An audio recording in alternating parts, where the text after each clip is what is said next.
Ganito kalakas yung headlamp na to, tignan nyo. O, di ba? Itong headlamp na to, camera headlamp. Mukha siyang camera kasi tignan nyo naman, oh. Mini camera. Ang ganda din ng quality nito. Ang dilim kanina, pero tignan nyo naman, nang binuksan yung ilaw. Ang lakas, di ba? Ayan, meron siyang different lighting modes. Ayan yung kanyang strong light. May medium light siya. Tapos meron din siyang strobe light.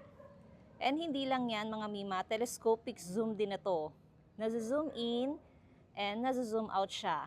Meron pa floodlight, meron ding pa spotlight kung gusto mo nakafocus lang. And long range na rin ito, tignan nyo ah.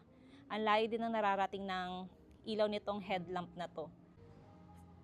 Ayan, tignan nyo yung floodlight niya, di ba? Kitang-kita yung buong area, oh. And kung gusto niya naman nakafocus lang sa isang bagay, ayan, pa spotlight. Tingnan nyo. Diba?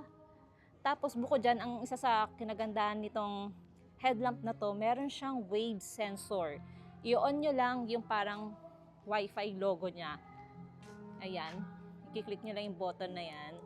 Ayan, yung Wi-Fi logo. I-wave mo lang yung kamay mo and pwede mo siyang ma-on and ma-off.